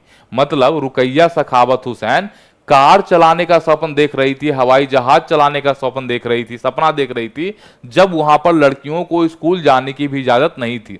इस तरह शिक्षा ने रुकैया का जीवन बदल दिया। रुकैया केवल स्वयं प्रशिक्षित होकर संतुष्ट नहीं हुई, उनकी शिक्षा ने उन्हें स्वप्न देखने और लिखने की शक्ति नहीं दी, वरन उससे भी अधिक करने की शक्ति दी। 1910 में उन्होंने कोलकाता में लड़कियों के लिए एक स्कूल खोला, जो आज भी कार्य कर रहा है। तो रुकैया सखावत हुसैन ने कलकत्ता में लड़कियों के लिए स्कूल कब खोला था? 1910 में खोला था। प्रमुख कहानी सुल्ताना का स्वप्न, बताइए। एक मतलब की किताब है, छोटा मोटा, है ना। सुल्ताना का स्वप्न, छोटा मोटा का मतलब पतला सा एक किताब है ना। सुल्ताना का स्वप्न निम्नलिखित में से किस लेखिका ने लिखा है? राम सुंदरी देवी, रुकैया सखावत हुसैन, महादेवी जी या रमाबाई? आपने देखा कि सपना का जो संबंध है वो किसका है? रुकैया सखावत हुसैन का है। तो सपना कौन देख रहा है यहां पर? रुकैया सखावत हुसैन देख रही हैं स्वप्न। देखिए आगे जाके क्या कहता है। अंग्रेजी पढ़ना और लिखना उन्होंने सीखा। किसने? रुकैया सखावत हुसैन ने। आगे जाकर वो एक लेखिका बनी और 1905 में जब वे केवल 25 वर्ष की थी, तब अंग्रेजी भाषा के कौशल का अभ्यास करने के लिए उन्होंने एक उल्लेखनीय कहानी लिखी, जिसका शीर्षक था सुल्ताना का स्वप्न। कहानी में सुल्ताना नामक एक स्त्री की कल्पना की गई, जो लेडी लैंड के नाम से एक जगह पहुंच जाती है। लेडी लैंड एक ऐसा स्थान था जहां पर स्त्रियों को पढ़ने, काम करने और आविष्कार करने की स्वतंत्रता थी। इस कहानी में महिलाओं बादलों से होने वाली वर्षा को रोकने का उपाय खोजती हैं, हवाई कारें चलाती हैं। मतलब वो एक सपना देख रही हैं, जहां पर एक ऐसे समाज का सपना देख रही हैं जहां पर पुरुष नहीं है, है ना, खाली महिलाओं का रूल चलता है। और उसका नाम उन्होंने क्या दे दिया है? लेडी लैंड दे दिया है। ठीक है ना। तो ये जो सपना है ना, रुकैया सखावत हुसैन ने सुल्ताना का स्वप्न देखा था, एक तरह का ये कहानी है ना। आगे की तरफ बढ़ते हैं और अपने चलते हैं अध्याय 6 के अंदर। अध्याय 6 में आपको पढ़ना है थोड़ा मीडिया के बारे में। बहुत आसान है ना। मीडिया अंग्रेजी शब्द से लिया गया है। तो मीडिया अंग्रेजी शब्द का माध्यम होगा, मास होगा, मिड होगा या मीडियम होगा। कह रहा है कि मीडिया जो अंग्रेजी शब्द है वो किससे लिया गया है? देखिए ये मीडियम से लिया गया है ना, मीडियम से लिया गया है। ठीक है ना। अब अंग्रेजी भाषा भी देखिए आपको पढ़ाया जा रहा है यहाँ पॉलिटी के अंदर, है ना। देखिए क्या कह रहा है, इन सबको संचार माध्यम यानी मीडिया कहा जाता है। स्थानीय मेले की दुकान से लेकर के टीवी के कार्यक्रम तक जो आप देखते हैं, इन सबको संचार का माध्यम यानी मीडिया कहा जाता है। अंग्रेजी में ये मीडियम शब्द का बहुवचन है। ठीक है। समाज में विचारों और खबरों के आदान प्रदान का माध्यम या साधन क्या कहलाता है? मास, मीडिया, माध्यम या मीडियम? आपको पता है कि समाज में विचार और खबरों के आदान प्रदान का जो माध्यम है, जो साधन है, उसको आप लोग मीडिया कहते हैं। देखिए ध्यान से क्या कह रहा है ना। देखिए जिसके द्वारा हम समाज में विचारों का आदान प्रदान करते हैं, है ना। मीडियम का अर्थ है माध्यम, क्योंकि मीडिया का संदर्भ संचार माध्यमों से है, इसलिए हर एक चीज जैसे फोन पर बात करने से लेकर के टीवी पर शाम में समाचार सुनने तक लेकर मीडिया कहा जा सकता है। ठीक है ना। तो यहां पर क्या है, यहां पर हम लोग कैसे आपस में बात करते हैं, आपस में एक दूसरे से, तो ये बात करते हैं मीडिया के माध्यम से।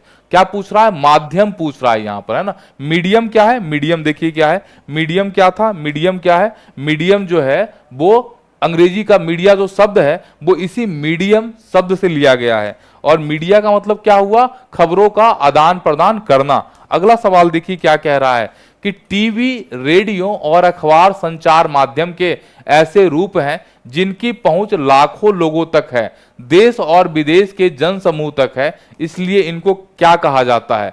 मतलब किसी चीज का प्रचार प्रसार जब बहुत व्यापक तरीके पर हो और बहुत सारे लोग, लाखों लोग उससे जुड़े हुए हैं, तो उसको हम लोग क्या कहेंगे? इसको हम लोग मास मीडिया कहते हैं। याद रखिएगा कि टीवी, रेडियो और खबर संचार माध्यमों के ऐसे रूप हैं जिनकी पहुंच लाखों लोगों तक है, देश देश और विदेश के जन समूह तक है और बहुत लोगों तक चूंकि इसकी पहुंच है, इसलिए इसको क्या कहा जाता है, मास मीडिया कहा जाता है। देखिए यहां बताया होगा, अच्छा जन संचार मीडिया भी इसको कहते हैं।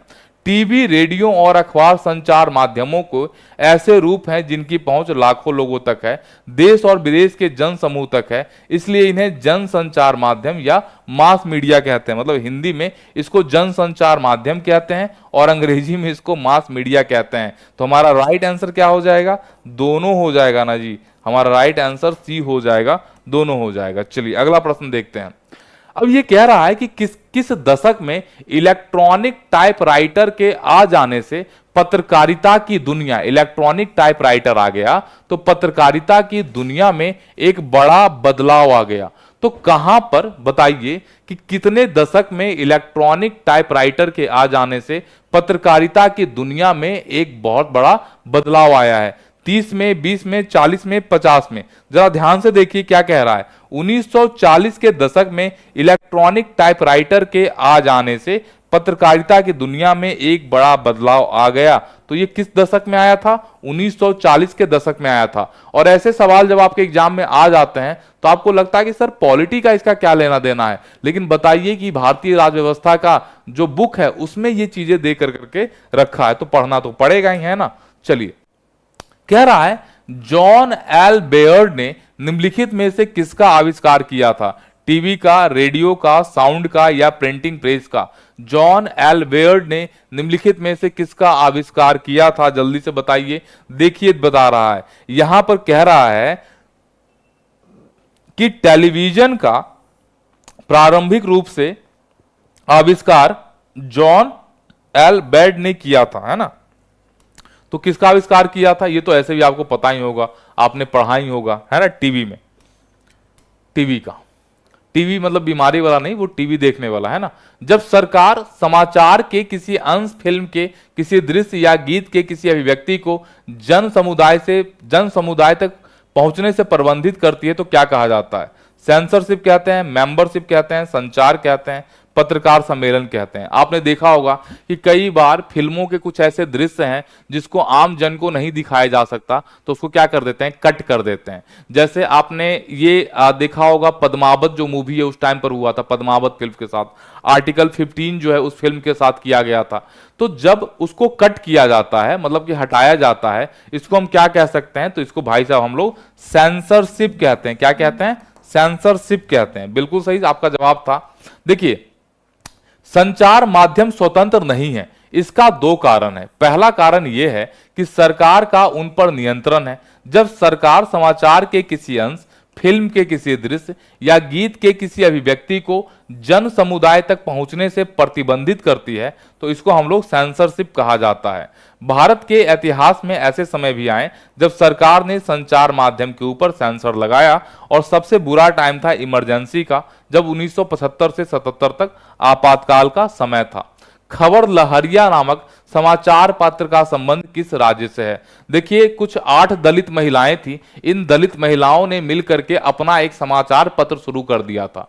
बुंदेलखंड एरिया की 8 दलित महिलाएं थी। इन महिलाओं ने क्या किया, अब इनके बारे में ना कोई अखबार वाला लिखता ही नहीं था। दलित महिलाएं थी या दलित लोग थे, इनके बारे में अखबार वाला कुछ छापते ही नहीं थे। तो इन्होंने क्या किया ना, अपना एक अखबार बना लिया, उसका नाम रखा खबर लहरिया। और खबर लहरिया बुंदेलखंड से था। तो बुंदेलखंड बिहार में नहीं है भैया, ये उत्तर प्रदेश में है और उत्तर प्रदेश के चित्रकूट में खबर लहरिया आपका बना था। तो राइट आंसर हमारा क्या हो जाएगा, बी। देखिए क्या कह रहा है। दूसरा उदाहरण है खबर लहरिया नामक एक समाचार पत्र का है जो उत्तर प्रदेश के चित्रकूट जिले के 8 दलित महिलाओं के द्वारा हर 15 दिन में निकाला जाता है। स्थानीय बुंदेली भाषा में इसमें 8 पृष्ठ के समाचार पत्रों में दलितों से संबंधित विषयों, स्त्रियों के प्रति हिंसा, राजनीतिक भ्रष्टाचार से संबंधित रिपोर्ट होती है। इस समाचार पत्र के पाठक हैं किसान, दुकानदार, पंचायत के सदस्य, स्कूल के शिक्षक और महिलाएं जिन्हें अभी हाल ही में पढ़ना लिखना सीखा है ना। तो राइट आंसर क्या हो जाएगा, ये उत्तर प्रदेश आपका हो जाएगा, चित्रकूट जिला।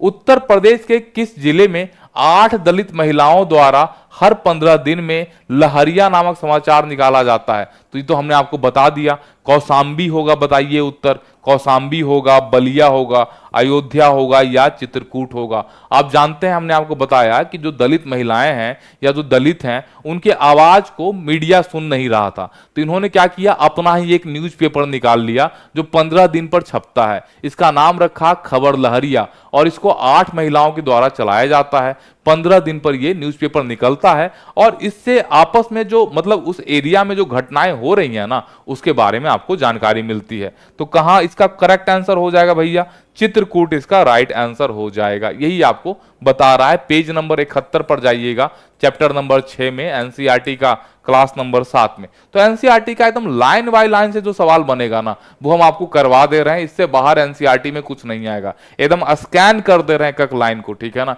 इससे पहले भी हमने आपको एनसीईआरटी करवाया होगा, जो आपने पहले भी मुझे देखा होगा एनसीईआरटी करवाते हुए। एनसीईआरटी पहले भी हमने आपको अलग अलग तरीके से करवाए हैं, इसको ध्यान रखिएगा, ठीक है ना। चलिए, लोगों की भागीदारी को मजबूत करती है राजतंत्र, लोकतंत्र, निरंकुश या इनमें से कोई नहीं। बताइए, इस आंसर में भी आप लोग चूकिएगा, इसका भी आंसर आप लोग गलत दे पाइएगा। लोगों की भागीदारी को कौन मजबूत करता है भैया, तो लोगों की भागीदारी को एकदम से लोकतंत्र मजबूत करता है। लोकतंत्र में लोगों की भागीदारी होती है, यही ये बता रहा है। देखिए, प्रजातंत्र नागरिक के रूप में हमारे जीवन में संचार माध्यम बहुत महत्वपूर्ण भूमिका निभाते हैं, लेकिन ये कह रहा है क्वेश्चन क्या, कि लोगों की भागीदारी को मजबूत करती है, तो लोकतंत्र मजबूत करता है लोगों की भागीदारी को। चलिए, अब बढ़ते हैं हम लोग क्लास नंबर 7 के अध्याय नंबर 7 की तरफ। अध्याय नंबर 7 की तरफ, सप्ताह के एक निश्चित दिन और जगह पर लगने वाला क्या होता है। आप जानते हैं ना, हाट, मेला, ये सब है ना। बताइए, मासिक बाजार। अब ये क्या कह रहा है कि सप्ताह में एक दिन लग रहा है ना। सप्ताह में जो एक दिन बाजार लगता है उसको क्या कहते हैं, तो भैया उसको हम लोग साप्ताहिक बाजार कहते हैं। देखिए जरा ध्यान से, साप्ताहिक बाजार का यह नाम ही इसलिए पड़ा क्योंकि यह सप्ताह में किसी एक निश्चित दिन लगता है। इस साप्ताहिक बाजार में रोज खुलने वाली पक्की दुकानें नहीं होती। व्यापारी दिन में दुकान लगाते हैं और शाम होने पर उन्हें समेट लेते हैं। अगले दिन वे अपनी दुकानें किसी और जगह पर ले जाते हैं। देश भर में ऐसे हजारों बाजार लगते हैं और लोग इसमें अपनी रोजमर्रा की जरूरतों की चीजें खरीदते हैं। तो सप्ताह में जो बाजार लगेगा, साप्ताहिक बाजार। एक बच्चा भी इसका उत्तर कर देगा, इसमें नया क्या है। हम अपनी आवश्यकताओं की पूर्ति के लिए जिस स्थान पर जाते हैं उसको क्या कहते हैं। पार्क में जाते हैं, बाजार में जाते हैं, सिनेमा हॉल में जाते हैं, या उपयुक्त में से सभी में जाते हैं। अगर जो हम बात करें तो ये कह रहा है कि हम अपनी आवश्यकताओं को पूर्ति करने के लिए, आवश्यकताओं की पूर्ति, देखिए,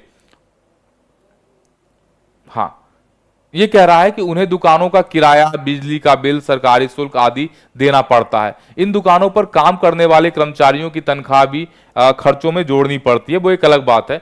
लेकिन आप अपनी आवश्यकताओं को पूरा करने के लिए जिस स्थान पर जाते हैं उसको आप क्या कीजिएगा, तो भैया अगर इस क्वेश्चन का राइट आंसर अगर तो देखा जाए तो डी हो जाना चाहिए। क्योंकि क्यों, आप पार्क में भी तो जाते हैं आवश्यकता पूरी करने, बाजार में भी तो जाते हैं, सिनेमा हॉल में भी तो जाते हैं, तो क्या इसका राइट आंसर डी नहीं होना चाहिए, है ना। क्वेश्चन के अनुसार आप उत्तर को देखिएगा तो इसका राइट आंसर डी हो जाएगा।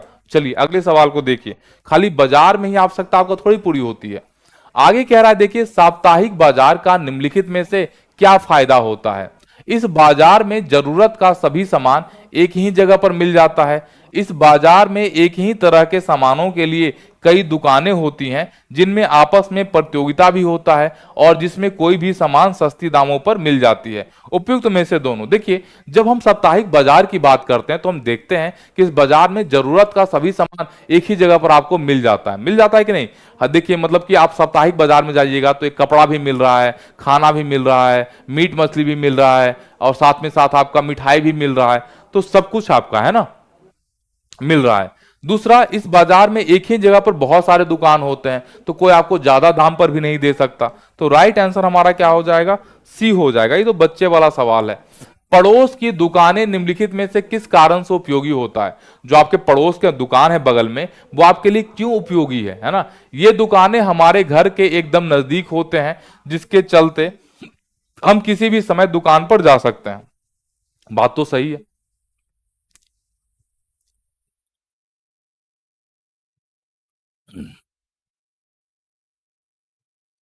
क्या कह रहा है, पड़ोस की दुकानें निम्नलिखित में से किस कारण से उपयोगी होती है। ये दुकानें हमारे घर के एकदम नजदीक होते हैं, जिसके चलते हम किसी भी समय उस दुकान पर जा सकते हैं। बात सही है। दुकानदार और खरीदार एक दूसरे से परिचित होते हैं और दुकानदार ग्राहकों के लिए उधार देने के लिए तैयार रहता है। कोई भी चीज इस दुकान में बाहर के दुकानों की अपेक्षा सस्ती दामों पर मिल जाती है। देखिए सस्ती दामों पर तो मेरे ख्याल से नहीं मिलती, लेकिन ऊपर का जो चीज है दोनों सही था। देखिए पड़ोस की दुकानें कई अर्थों में बहुत उपयोगी होती है। हमारे घर के करीब तो होती ही हैं और हम सप्ताह में किसी भी दिन और किसी भी समय इन दुकानों पर जा सकते हैं। सामान्यतः दुकानदार खरीदार एक दूसरे से परिचित होते हैं और दुकानदार ग्राहकों के लिए उधार भी देते हैं। ठीक है ना। तो हमारा राइट आंसर इसमें से क्या है, पहला और दूसरा। देखिए दोनों सही है ना। कोई भी चीज इस दुकान में बाहर के दुकानों की अपेक्षा सस्ती दामों पर मिल जाती है। हाँ, अगर जो जान पहचान का देखिए दुकानदार है तो हो सकता है कि 1-2 रुपया हम लोग को डिस्काउंट भी दे देता है, तो ये भी बात सही होगा, है ना। तो तीनों को हम लोग साथ में लेके चलते हैं। शहरों में एक साथ कई तरह की दुकानें होती हैं, जिनको आप लोग क्या कहते हैं। शहरों में देखते हैं ना कि आप जाते हैं ना, एक ही तरह का मतलब बहुत सारा दुकान एक के साथ होता है, उसको क्या कहते हैं, तो उसको आप लोग शॉपिंग कॉम्प्लेक्स कहते हैं। जहां पर आप शॉपिंग करने के लिए जाते हैं उसको शॉपिंग कॉम्प्लेक्स कहते हैं। देखिए क्या कह रहा है कि जहां एक साथ कई तरह की दुकानें होती हैं, इन्हें लोग शॉपिंग कॉम्प्लेक्स के नाम से जानते हैं। देखिए सवाल तो आसान है, लेकिन जब एग्जाम में पूछ दिया जाएगा ना तो बहुत सारा सवाल जो है आपका गलत हो जाएगा, क्योंकि बहुत सारा लोग इसमें टिक मार देंगे मॉल के ऊपर कि हम लोग मॉल जाते हैं मॉल जाते हैं, लेकिन ये शॉपिंग कॉम्प्लेक्स एनसीईआरटी के अनुसार इसका सही उत्तर होगा। व्यापारी से क्या तात्पर्य है, व्यापारी किसको कहते हैं। व्यापारी वे लोग हैं जो वस्तु के दुकानदार और वस्तु के उपभोक्ता के बीच में होते हैं। व्यापारी वे लोग हैं जो वस्तु के थोक व्यापारी और खुदरा व्यापारी के बीच होते हैं।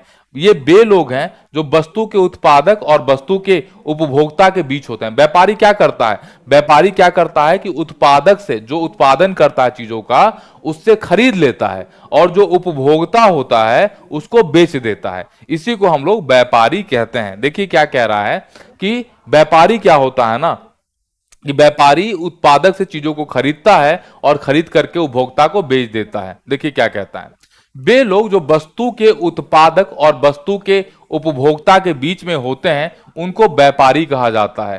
पहले थोक व्यापारी बड़ी मात्रा या संख्या में सामान खरीद लेता है। जैसे सब्जियों का थोक व्यापारी कुछ किलो सब्जी नहीं खरीदता, बल्कि वह बड़ी मात्रा में 25 से 100 किलो तक सब्जी खरीद लेता है। इन्हें वह दूसरे व्यापारियों को बेचता है ना। और यहाँ खरीदने वाले और बेचने वाले दोनों व्यापारी होते हैं, है ना, जिसको कि आप लोग आम भाषा में B2B के नाम से जानते हैं। बिजनेस टू बिजनेस, मतलब कि बेचने वाला भी व्यापारी और खरीदने वाला भी व्यापारी, है ना।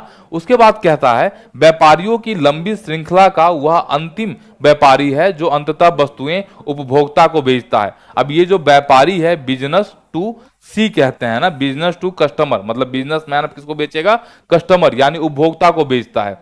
खुदरा या फुटकर व्यापारी कहलाता है। यह वही दुकानदार होता है जो आपके पड़ोस के दुकानों में होता है। तो जो व्यापारी, अब देखिए अब क्या कह रहा है कि जो व्यापारी अंत में ग्राहक को सामान बेचता है उसको क्या कहते हैं, सबसे अंत में जो सामान बेचता है उसको क्या कहते हैं, उसको थोक व्यापारी कहते हैं, खुदरा व्यापारी कहते हैं, मंडी कहते हैं, इनमें से कोई नहीं। अभी आपने पढ़ा कि इनको खुदरा व्यापारी कहते हैं जो सबसे लास्ट में आपको सामान बेचता है। चलिए, वैसा बाजार जहां वस्तुएं पहले पहुंचती है और यहीं से अन्य व्यापारियों तक पहुंचती है उसको क्या कहते हैं, थोक बाजार, खुदरा बाजार, फुटकर बाजार, साप्ताहिक बाजार। बताइए, ये सब क्वेश्चन को सॉल्व करने के लिए आपको पढ़ने का जरूरत है भाई। ये तो हमारा रोजमर्रा के लाइफ से जुड़ा हुआ चीज है। रोज लाइफ में हम देखते हैं कि जहां पर वस्तुएं पहले पहुंचती है, पहले कहां पहुंचता है, थोक मंडी में पहले बहुत पहुंचता है, ठीक है ना। पहले वस्तुएं थोक मंडी में पहुंचती है, थोक मंडी में पहुंचती है यानी कि थोक बाजार में पहुंचती है ना। तो यहीं से अन्य व्यापारियों के पास ये वस्तुएं पहुंचती है, जो हमने आपको बता दिया। निम्नलिखित में से कौन तय करती है कि हम किन बाजारों में खरीदार या दुकानदार हो सकते हैं। अच्छा एक बात बताइए, आप खरीद बेचिए, कह रहा है कि आप खरीदिएगा या आप बेचिएगा, ये किस बात पर निर्भर करता है ना। हाँ सलेंदर, जाहिर सी बात है कि एनसीईआरटी में दिया हुआ है तो हम आपको पढ़ा दे रहे हैं। बेसिकली ऐसे सवाल आपके टीचर भर्ती में आते हैं, खास कर करके वैसे जगह पर जहां पर आप सीटेट वगैरह का एग्जामिनेशन देते हैं ना, वहां पर भी इस तरह के सवाल आपके पूछेगा, है ना। क्योंकि हमारा काम क्या है ना कि एनसीईआरटी को पूरा पढ़ाना। हम एनसीईआरटी पूरा पढ़ाएंगे, उसमें कहीं भी एक लाइन या एक शब्द हम आपको नहीं छोड़ सकते, है ना। इसलिए ठीक है, मतलब हो सकता है कुछ सवाल ना आए एग्जैक्टली, लेकिन जो एनसीईआरटी में है वो तो पढ़ाना है। तो बताइए ये कौन तय करता है कि आप क्या खरीदेंगे या बेचेंगे? ये तय करती है आपकी आर्थिक स्थिति। आर्थिक स्थिति बताती है, हमारी आर्थिक स्थिति ही यह तय करती है कि हम किन बाजारों में खरीदार या दुकानदार हो सकते हैं, है ना। मतलब कि पैसा रहेगा तब ना आप शॉपिंग मॉल में जाइएगा, ठीक है ना, है ना। चलिए अध्याय 8 पर आते हैं, सबसे लास्ट अध्याय है। अब इस चैप्टर का, अब इस क्लास का, यानी कि जो हमारा 7वां क्लास का एनसीईआरटी है, उसके सबसे आखिरी अध्याय पर आते हैं, ठीक है ना, है ना। सबसे आखिरी अध्याय पर आता है, ठीक है ना।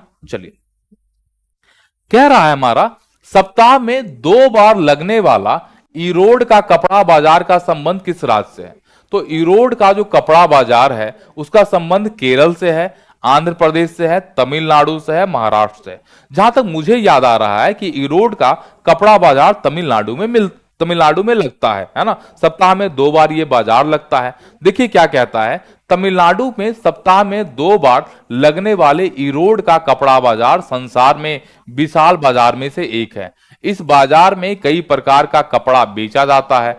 आसपास के गांव में बुनकर के द्वारा बनाया गया कपड़ा भी इस बाजार में बिकने के लिए आता है। बाजार के पास कपड़ा व्यापारियों के कार्यालय हैं जो इन कपड़े को खरीदते हैं, और दक्षिणी भारत के शहरों के अन्य व्यापारी भी इस बाजार में कपड़ा खरीदने आते हैं। तो इरोड का जो कपड़ा बाजार है बहुत फेमस है, और एनसीईआरटी के अनुसार ये तमिलनाडु में है। आगे कह रहा है कि दादन व्यवस्था से क्या तात्पर्य है। आपने इस व्यवस्था के बारे में, है ना, आपके इस व्यवस्था के बारे में, दादन व्यवस्था के बारे में आपने शायद पहली बार सुना होगा। अब ये सवाल आएगा तो आपको कंफ्यूज करेगा कि सर दादन व्यवस्था क्या कहता है। देखिए, व्यापारी और बुनकरों के बीच ऐसी व्यवस्था जहां व्यापारी किसी शर्त के आधार पर बुनकर से तैयार माल को प्राप्त करता है। व्यापारी और बुनकर के बीच ऐसी व्यवस्था जहां व्यापारी केवल पैसा देता है और तैयार माल प्राप्त करता है। व्यापारी और बुनकर के बीच की व्यवस्था है जहां व्यापारी बुनकरों की सम्मिलित रूप से पैसा देकर के माल प्राप्त करता है। व्यापारी और बुनकर के बीच ऐसी व्यवस्था है जहां व्यापारी कच्चा माल देता है और उसको तैयार माल प्राप्त होता है। तो जरा ध्यान से देखिए कि दादन व्यवस्था है क्या।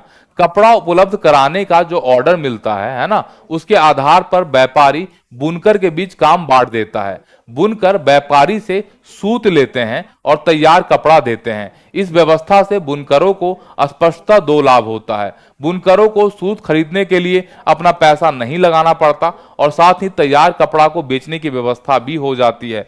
तो दादन व्यवस्था कौन सी व्यवस्था है? दादन व्यवस्था वो है जहां पर बुनकर, ऐसी व्यवस्था है जहां व्यापारी कच्चा माल देता है और तैयार माल को उनसे खरीद लेता है। इसको दादन व्यवस्था कहते हैं, और बेसिकली ये तमिलनाडु में आपका चलता है। निम्नलिखित में से कौन राज्य सरकार सरकारी स्कूल में निःशुल्क गणवेश योजना चलाती है? कह रहा है कि गणवेश योजना इनमें से किस राज्य में चलता है? केरल में, आंध्र प्रदेश में, तमिलनाडु में या महाराष्ट्र में? चलिए देखते हैं क्या कहता है। कह रहा है कि तमिलनाडु की सरकार स्कूलों में निःशुल्क गणवेश योजना चलाती है ना। इसमें सरकार इसके लिए पावरलूम बुनकरों की सहकारी संस्था को कपड़ा लेती है। इस तरह सरकार हस्तकरघा बुनकर सहकारी समिति को क्या करती है? सहकारी समिति को आगे बढ़ाने का काम करती है। तो गणवेश योजना का संबंध कहां से? आपका तमिलनाडु से है ना। चलिए आगे की तरफ देखते हैं। अगला सवाल, गरीबों का बाजार में शोषण ना हो इसके लिए कौन रास्ता अपनाना पड़ता है? गरीब आदमी का शोषण बाजार में ना हो इसके लिए कौन रास्ता अपनाना पड़ता है? उत्पादक मिलकर सहकारी संस्था बना लें, कानूनों को दृढ़ता से पालन हो, उपयुक्त में से दोनों या इनमें से कोई नहीं। देखिए, गरीब का शोषण को रोकने के लिए ज्यादा, जैसे सपोज कीजिए कि आप जो हैं वो दूध व्यापारी हैं और आप दुकान में जा रहे हैं दूध बेचने के लिए। सपोज कीजिए कि आप दूध व्यापारी हैं और दुकान में जा रहे हैं दूध बेचने के लिए, और दुकानदार को बहुत अच्छी तरीके से पता है कि अगर जो दूध आपसे वो नहीं खरीदेगा तो दूध फट जाएगा, है ना, और आपका दूध बर्बाद हो जाएगा। तो आपके ऊपर वो प्रेशर डालेगा कि भैया तुम 20 रुपये किलो दूध दे दो, और इस तरीके से उनका शोषण हो सकता है। तो लोगों ने क्या किया, किसानों ने क्या किया, आपस में मिलकर के सहकारी संघ बना लिया, जिसको आप बिहार में सुधा के नाम से जानते हैं, कि भाई तुम हमारे साथ शोषण नहीं कर सकते, हम अपना दूध समिति में ले जाकर के दे देंगे, है ना, अच्छे दामों पर उसको बेचेंगे। तो सहकारी संस्थाएं बनाना भी इसमें शामिल होगी, और कानून का दृढ़ता से पालन करना भी शामिल होगा। उपयुक्त में से दोनों इसका राइट आंसर आपका हो जाएगा। देखिए यहां पर बता रहा है ना, कि इस निर्भरता के कारण बाजार में गरीबों का शोषण होता है। इस समस्याओं के समाधान के लिए उत्पादक जो है सहकारी संस्थान बनाएं और कानूनों को दृढ़ता से पालन करना चाहिए। तो इसी के साथ आज आपकी जो ये कक्षा है, मतलब कि ये कितना नंबर चैप्टर है, 94 नंबर पेज है, और चैप्टर नंबर 8 है, और क्लास 7वां का एनसीईआरटी है। 7वां का जो एनसीईआरटी है वो आपका कंप्लीट हो गया। एनसीईआरटी के टोटल 8 चैप्टर हैं, जिनको आपने आज एकदम रिकॉर्ड टाइम 1 घंटा 20 मिनट में कंप्लीट किया है। यहां से जितने भी सवाल आ सकते थे वो आपको यहां पे करा दिया गया है ना। लेकिन ध्यान रखिएगा, ये छठा का एनसीईआरटी था और 7वां का एनसीईआरटी। छठा का एनसीईआरटी आपने कल देखा था। अगर आपने छठा का एनसीईआरटी का पूरा सीरीज नहीं देखा है तो कल वाले वीडियो पर जाकर करके पूरा देख लीजिए। आज 7वां क्लास का एनसीईआरटी था, कल 8वां क्लास का एनसीईआरटी होगा। तो 8वां क्लास का एनसीईआरटी इतना आसान नहीं होगा, उसमें बहुत सारे फैक्ट हैं, बहुत सारे कॉन्सेप्ट हैं, और बहुत अच्छी तरीके से आपको पढ़ना पड़ेगा। इस बात पर ध्यान दीजिएगा, है ना। छठा का एनसीईआरटी माफ कीजिएगा, 8वां क्लास का जो एनसीईआरटी है वो बहुत ज्यादा इंपॉर्टेंट होगा, जो पीआरटी के छात्र हैं उनके लिए भी, जिनको सीटेट देना है उनके लिए भी, और जो छात्र 6 to 8 या 9 और 10th के लिए एग्जाम दे रहे हैं उनके लिए भी जो आपका एनसीईआरटी 8वां क्लास है वो बहुत ही ज्यादा यूजफुल होगा। तो सेशन कैसा लगा ये हमें जरूर बताइएगा। कोई सुझाव होगा वो भी आप लिख सकते हैं। सेशन को लाइक कर दीजिएगा। मिलते हैं कल के क्लास में। कल की क्लास 8वें क्लास की एनसीईआरटी के साथ शुरुआत होगी। आप लोग ऐसे ही हंसते रहें, मुस्कुराते रहें। मिलते हैं कल एनसीईआरटी 8वें क्लास के साथ।